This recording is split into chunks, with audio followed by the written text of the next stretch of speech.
Hello and welcome to another edition of the Talking City podcast with myself, Alex James, and Chief City writer Simon Bajkowski. And I think last time I was on this podcast, there was a bit of chat about how City could rescue the season, maybe even catch Arsenal in second. Two big games of Forest and Brighton coming up, 6 points in those and everything would be rosy in the garden. Yeah. We sit here now.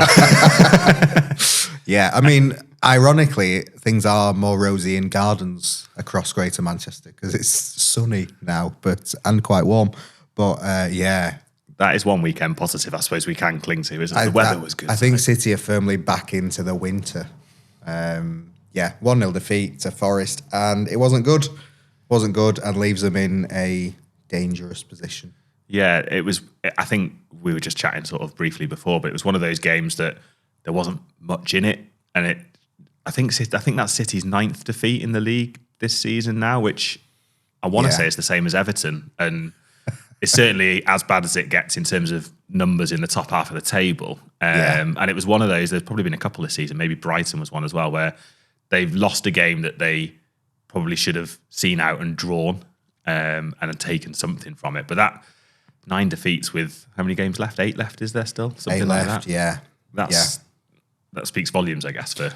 Yeah, I mean, you would say that they shouldn't lose any of the remaining games, but they shouldn't have lost 9 already. And it's been fascinating, City, this season, because it's something that none of us have seen before or expected before of this team. And you sort of, you have to look beyond results to performances and different patterns and things like that. And I think the general feel has been more positive of late, and the results and performances have been a bit better. But after yesterday, it's 15 defeats in 30 in all comps, which is insane.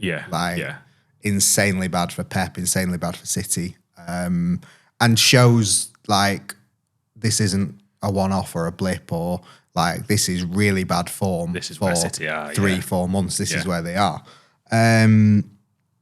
The Forest game reminded me of Juventus away in December when the team went in on the back of not so good results, and the first half was okay.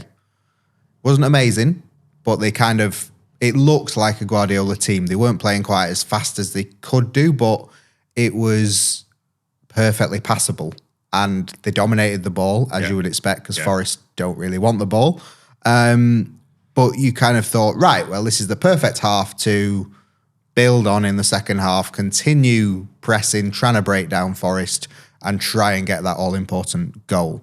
And then as in Turin in December, the second half, they just kind of ceded all control to the opposition, and the opposition said, we're just going to play our game and play through you. And Edison had made an outstanding save to keep it at 0-0, and then really sort of let one in that he shouldn't have let in. But Guardiola wasn't great. Doku wasn't great to stop the run of Hudson-Odoi, and you couldn't say that Forest didn't deserve the win. Yeah, I mean, Edison 100% should save that. Post, but as you said, Doku is absent from his... I mean, it's a terrific ball from Morgan Gibbs-White as well. We should say that. It's in his own half, and he sprays it cross-field, sort of all the way over to the right-hand flank. The City analysts were on the row behind me, so they were quite animated throughout the game. As soon as Gibbs-White gets on the ball, you hear a shout of, Jeremy! And the ball goes out there, and Doku obviously can't hear the shout, but is just nowhere to be seen tracking back. Guardiola is kind of runs backwards rather than... I understand what Guardiola's trying to do there, but he's got to engage the ball sooner than he does. He must come 30 yards. Yeah. And even when he gets the shot off, he's still not really close enough to intervene in, is he? No, but we're talking about Doku, Guardiola and Edison here, and the last defeat, you're probably talking about 3 other players. The last defeat, you're talking about 3 other players. It's been the story of City's slump that you just can't manage for, individuals making errors and doing things that they shouldn't do. Yeah. But at the same time, City let themselves get into that position by their sort of lack of management of the game. Yeah, you're right. It is a different... picking a City Player of the Year, where it's usually a tough decision. It's Kusanov at the minute. It's usually a tough decision between half a dozen, if not more. Yeah. Is now a tough decision to think, oh, actually, who has been consistently performing this season across the bulk of games? Because every individual has committed more than one individual error leading to problematic results. Like, it's not an easy fix, this. And you sense that the longer this run goes on, the more difficult it is to fix, because it's playing on people's minds. It must be. It can't not be. They're all human. Yeah. And it was also one of those games where you watch and you sort of, in this run where you've either thought things are better than they seem or things are worse than they seem. And Saturday I was watching it and thinking things are worse than they seem, because it felt like City just weren't at it. Like, the game, it was a decent first half. The game was there to be got at in the second half, and they just didn't. They just didn't have enough. They didn't have anything. And I asked Pep afterwards, like, because he'd sort of said on Friday that not qualifying for the Champions League wouldn't be the end of the world. And I sort of said, well, I get that, but isn't there sort of like professional pride? And he was like, I want to qualify for the Champions League. I want to do this, absolutely. And I was like, are you seeing that in your players though? And he looked at me and went, it's what I want. It's what I want. And you're like, right, so you're not seeing it. And I think Ruben Diaz spoke to Joe in the mix zone about sort of, they've struggled a bit adapting the mentality from a team that's going for the title to other targets. And, you know, last week on the pod, we were saying, well, they just need to win these two games. And then and I think, you know, they're almost in danger of kind of still believing that they're better than they are and thinking, right, well, next season we'll be back challenging for the title. We just need to get top four first, and we'll get top four because we're City and we've got these games and everything that. And then you're like, actually, no, Nottingham Forest will turn you over if you go into games believing that. Brighton next week, who are a point behind them now, will turn you over if you go into games believing that. And suddenly, you know, they're not in the top four. They've got a few tricky games left this season. And you're saying if you don't snap out of whatever thing you're in, then it really will feel like the end of the world if you don't make the Champions League. Yeah, and you've got a cup tie that I think we've spoken about before. You've got the cup tie you probably didn't want in terms of Bournemouth away. Yeah. You lose that, or you get knocked out in that game. Yeah. And, you know, Pep's talking about, oh, well, you know, look at teams that haven't qualified for the Champions League. They've not necessarily been, you know, torn apart and never come back. Look at Liverpool, who are now going to win the league, which is fair. But, you know, I don't think Pep signed a 2-year extension to be travelling to the Conference League or to be finishing in 9th and having a week one game a week for the season. And the squad isn't set up for that. So it's a problem. Yeah. And, you know, no one saw Liverpool doing, or very few people saw Liverpool being as, I mean, I don't know what the deficit is to Arsenal, 7 points, something like that maybe. But if Liverpool had not quite as an outstandingly consistent season as they had, City wouldn't be actually too far off the pace. They'd probably be made to look a bit worse by how good Liverpool have been, all things considered. Yeah.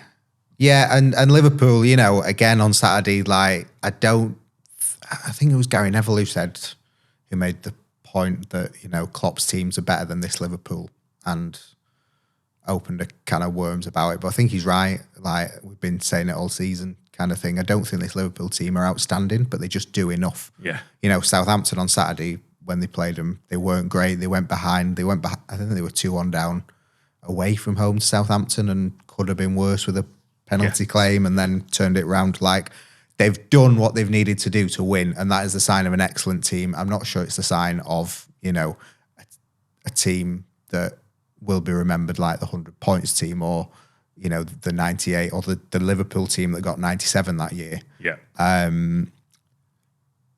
But Liverpool haven't had to be outstanding because everyone else has been bang average, and City have sort of, that's how you would describe City at the minute, I think. Yeah. You mentioned Pep there and the sort of players, or maybe not seeing what he wants from the players, which is a pretty damning indictment of the squad. Yeah. How much of that is on Pep to find on his coaching staff and City to find a solution? How much of that is just the players, maybe like you say, not being able to respond to where they find themselves? How do we go from where we are now to where Pep and City want to be, in, if nothing else, in terms of the mentality of that squad?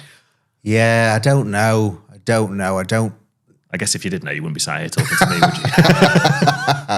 Yeah, that's very true. It's tough because, Pep's obviously got such loyalty to so many players, but he hasn't always kind of borne it out. Like De Bruyne was on the bench at the weekend, and Savinho and Doku started with Haaland, and they played so well at Tottenham. You think, we'll just go out and do that again. I know it's different opposition, but the urgency wasn't there. And, City looked a completely different team once Nico Gonzalez went off. And you can say, well, what's Pep doing taking Nico Gonzalez off? And the reason he took him off is because he got the most blatant yellow card you will ever see, and then in the second half committed one that wasn't far off being a yellow, shall we say, and still looked like he was ready to scrap for more. So there was kind of no other choice. It looked like a slot substitution, like take him off before he gets a red. Yeah. And so, you can say, well, why is Pep taking off our only holding midfielder? But sort of the question before that is, why is your only holding midfielder got himself into a position where he needs to be taken off before he is sent off? And I don't think those things are on Pep. I still think, I think on most weeks, the team that he puts out is kind of less than the sum of its parts. Yeah. And I just struggle to put most of the blame on him for that, because also there aren't the options. If you're saying he could have played Marmoush on Saturday, but I mean, I was sort of contemplating Marmoush for my fantasy team actually, and I saw a post about him, and they said, he started the last 5, and he's got 3 goals in his last 5 games. Yeah. And they think, that sounds good, but they all came inside 13 minutes of each other. So he's got sort of 4 games where he hasn't scored, and then he didn't start on Saturday. And it's one of those where they just not quite got that competition for places that they need. And, I think that has to be on the manager, but it also has to be on all these players who have won so much and have gone and gone and gone and gone every season. There must be a reason why they can't this year. And it's kind of up to them to work that out and find a solution to it as much as it is the manager. Yeah. And it's one of them where you think, like you said earlier, the summer, next season, fresh start, maybe a few players in the window, but it also feels like it might not be solved by then, because you can spend, I don't know how many players City will bring in, obviously, but they spent 150 million on 3 or 4 players in January. Those 3 or 4 players, half of them are for the future, but have been pressed in now. Nico Gonzalez and Marmoush are probably the 2 that you would describe as first team ready, but they've never played in the Premier League. They've obviously never played for Pep. They're adapting to loads of different things. You can't expect, and I know they're £50 million players, but you can't necessarily expect them to come straight into a Guardiola team, hit the ground running, and away we go. And with the way the summer is as well, with the Club World Cup, no real pre-season, straight into the start of the season with questions over, will Phil Foden find his form from last season, whether De Bruyne is there or not, either who replaces him or what happens with him in terms of how much of an effect can he still have. It's not going to be a case of August rolls around and back come the City juggernaut that we're used to seeing over the last 3 or 4 years. Or it might be, but it's becoming increasingly difficult to see it being as smooth as that. Yeah, I think if it is, then we have to see the evidence in these last 10 games that much of that is already there. And we didn't see any of that on Saturday. And, you know, we're not used to seeing regression from players under Guardiola. And you can understand it a bit with, say, De Bruyne. You can understand it with, like, Gundogan, who are at the end of their career. It's less comfortable to see it in Phil Foden, in Rico Lewis, who has just gone backwards since the start of the season when he was actually very good. You know, Jack Grealish, Bernardo Silva are in that. Mateus Nunes are in that category of players who, like, don't need to be moved on because of age, but might have to be moved on if they can't show that the performances are worth keeping them. And Edison is the same. But I mean, Edison's playing because Ortega's not been good when he's played instead of him. So you can sort of talk about the sort of natural replacements in the squad, but at the minute there is a sort of sizable other category who don't sort of need to be moved on necessarily, but aren't cutting it. Yeah, and it's probably, if you are going to move on, a Bernardo Silva and Mateus Nunes, a Jack Grealish, this is the time to do it in terms of getting a resale, because they're all pretty much 29, 30, 31. Edison's the same. You do it in 2 years' time or 12 months' time, especially if their form doesn't dramatically improve. But even if it does, very few clubs are spending big money on 31, 32-year-olds.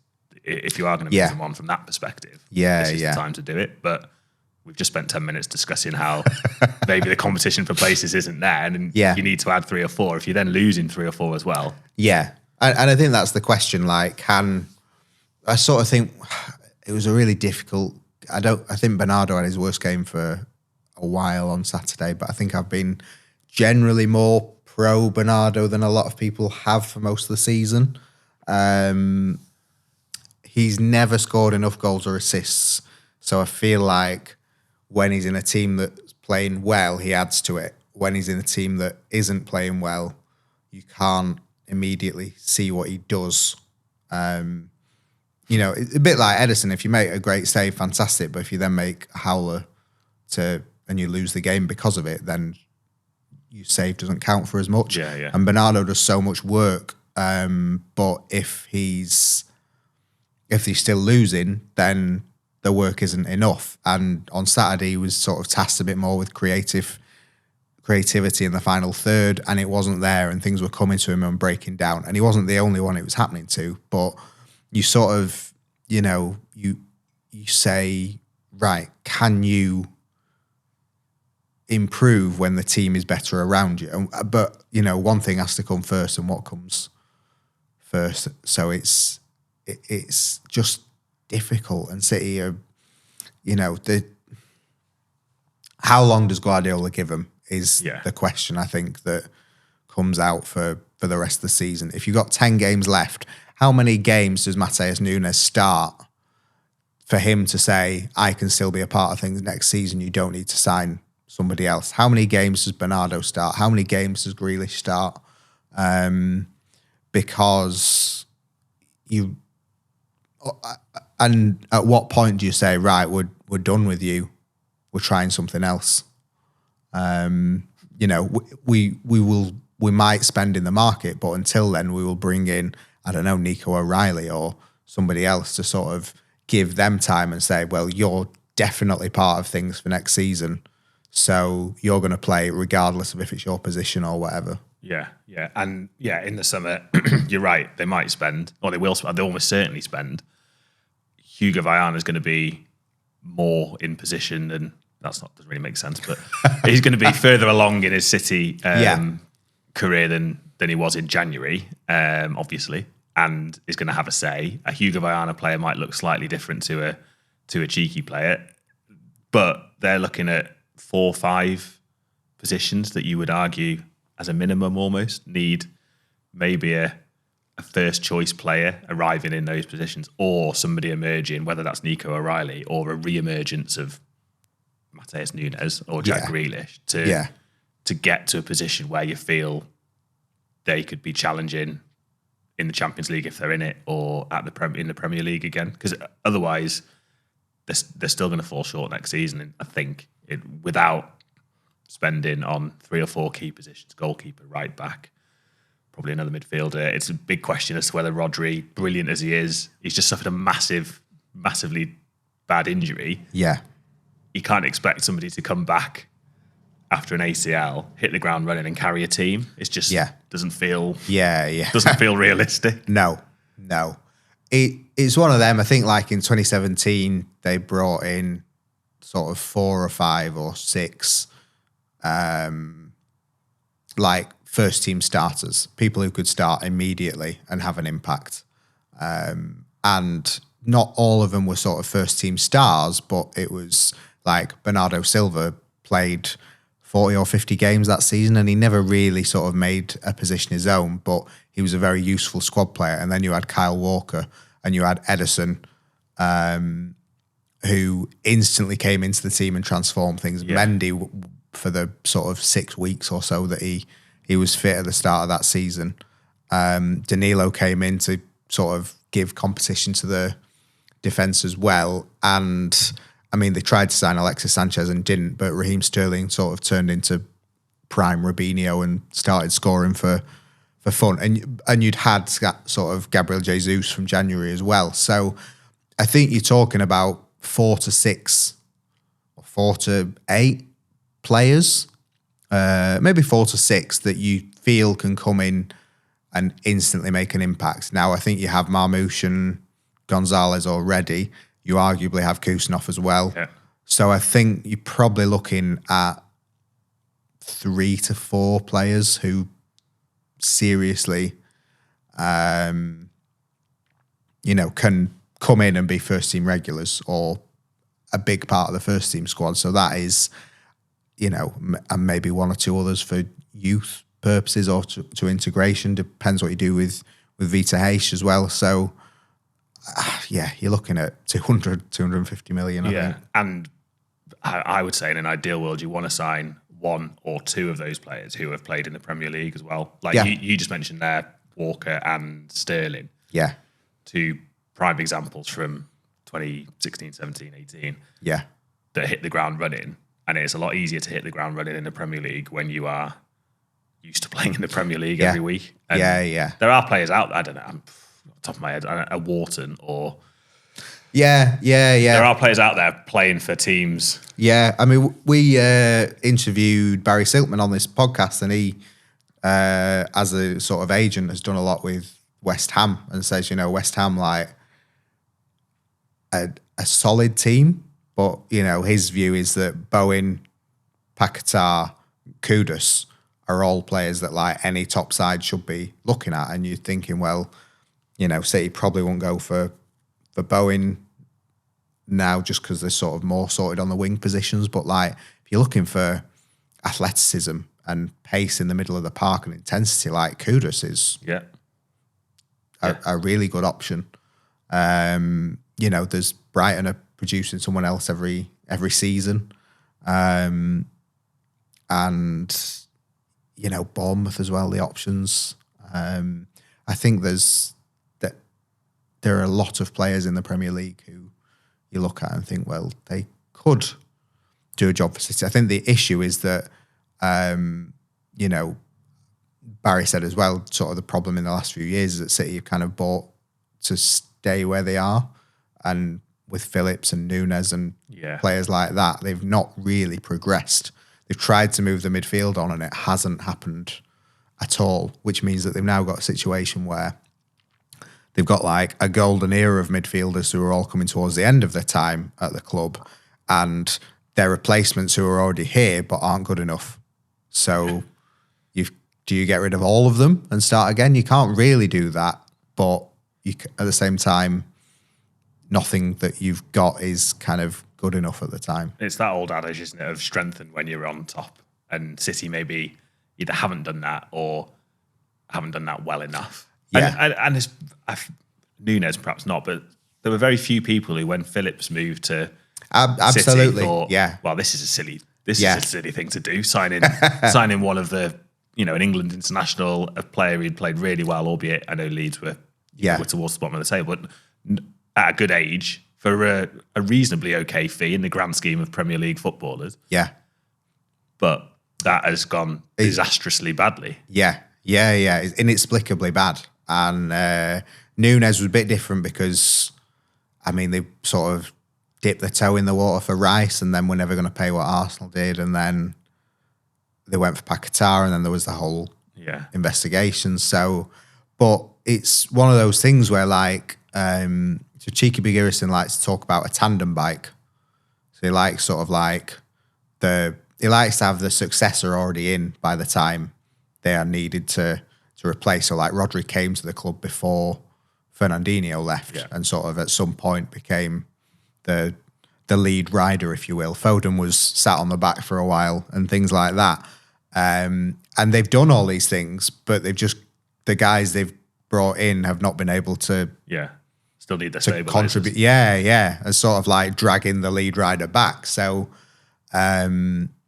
it's midfield has been City's issue all season really, and where they've lost it. And like you say, getting Rodri back will not be the only answer. I think Nico Gonzalez will help a lot. Yeah, agreed. And also a return to form for Phil Foden would also do a lot.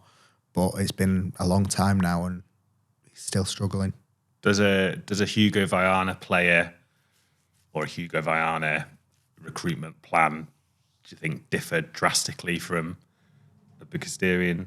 No. I mean, it's not. That's partly why he was brought in. The aim is for it to be seamless transition, and I think so. He wasn't working in January for Manchester City, obviously, but he was meeting with Cheeky Big Irrison in January, and also had a lot of dealings with Palmeiras over Vita Heish. So I think you could point to that as more of a Viana signing, and Kusanov, I'm sort of told Big Irrison was behind. So Kusanov is more ready, but I think what we've seen from both players is quite stylistically City. It's what you would expect from City defenders. Kusanov is a bit more of a Ruben Dias, and Vita Heish is a bit more John Stones maybe, but like that's what you're getting. I think the sort of where Hugo Viana will have to sort of earn his money very quickly is in finding those players that are ready, that are ready to make an instant impact. And they were able to do it to a degree at Sporting with, say, Victor Gyökeres, who sort of lit up the Championship with Coventry, but there was no guarantee that he would go to Sporting and score the amount of goals. That with hindsight looks a very, very phenomenal piece of business. But it's not like Victor Gyökeres had a queue of Premier League clubs. Nobody looked at that transfer and thought, in 2 seasons he'll have scored 70 goals and be worth 100 million. Which is the whole point of what you want from someone in recruitment. And it has been the success of the City model, because everyone they've bought, bar Erling Haaland, has not been sort of the obvious name. Or I suppose Walker they wanted in 2017, but they just signed Rodri and no one said, "Oh, City." They just signed the best player in the world. A lot of their signings, people have sort of said, "Who?" Right? Okay. They signed Edison, and people thought, "Why?" And he's transformed the league, so it's really hard. But that's why these people are picked to be the heads of recruitment. And Big Irrison has had phenomenal success and will want to go out on a high. I think it will be Viana's window, but a lot of it will have been settled by Big Irrison, and I think there will be heavily influenced by Begiristan still. Yeah, that this talk of recruitment moves it slightly onto Brighton, or is a reasonable enough segue for me to pursue it anyway. Yeah. That a club who have done really, really well, window after window after window, and have now, I think they've won 6 in a row in the league. They've powered their way up into, as you said, a point behind City. I know you'll go into more detail on Friday's pod with Joe about obviously the game and what we can expect against Brighton, but international break coming up, then the FA Cup, so there's no league game for 2.5, 3 weeks, whatever it is. This feels like a big game for momentum, doesn't it? Because if City get 3 points, they're going to be no worse off than fifth, obviously. Yeah. But a slip up, 2.5 weeks to think about it. Yeah. They'd be out of the top 5. Yeah. They'd be out of the, quite possibly out of the top 7 or 8. It's it was a really bad weekend for them in the sense that Forest won, but also Villa won as well. I suppose Bournemouth kind of were pegged back in the end, but now they're looking over the shoulders again. And well, the problem is as well, there's a lot of teams, isn't there? So for every Bournemouth, there's 2 or, because there's 6-7 teams, there's 2 or 3 that are always going to win. Yeah. So, after this weekend, they could have been 7 points ahead of Brighton, but instead they're 1. And it's very, you would say they're at home to Brighton, they should win. But the Etihad isn't the stronghold that it was, and City aren't the sort of formidable side that they were, and Brighton are in form. Yeah. The game at the reverse fixture at the Amex was one of City's better performances.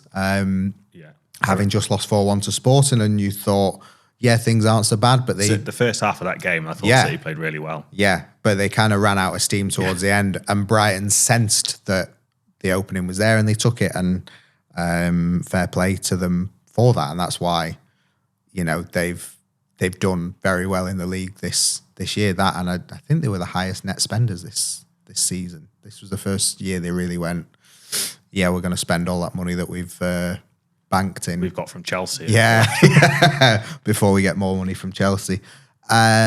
So Brighton are a dangerous team, and Bournemouth below them are a dangerous team, and Villa are a dangerous team, and Newcastle are a dangerous team, and they're all trying to catch City, and Brighton have a chance to really upset City at the weekend, and every City player is going to have to be motivated to sort of avoid that disappointment and that scalp. It needs that City of the Forest at home, Newcastle at home, which at the time we all were, here we go. Now we found what we were missing. Yeah. But the longer the longer the time has passed, they are starting to look more anomalies than and it needs that. And then it's one of those, we could flip it either way. You lose the next 2 games, you're out of the FA Cup, you've lost to Brighton, you're 5th in the 6th, 7th. You win the next 2 games, you're 4th. Yeah. You're into the FA Cup semi-finals. Yeah. Away you go. Finish the season strong.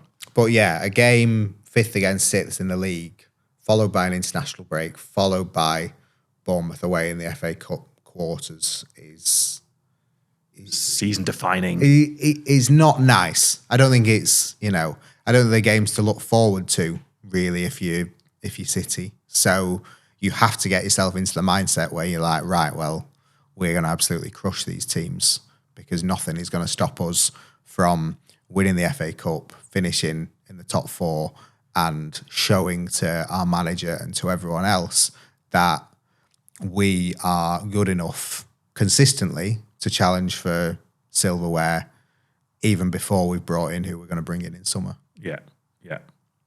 Well, on that note, we'll finish it for today. As ever, you can follow everything on the MEN, from transfers to fan issues to podcasts, and obviously the game coming up on Saturday. We'll be back with you for another Talking City on Friday with Simon and Joe Bray. But for now, thanks for listening.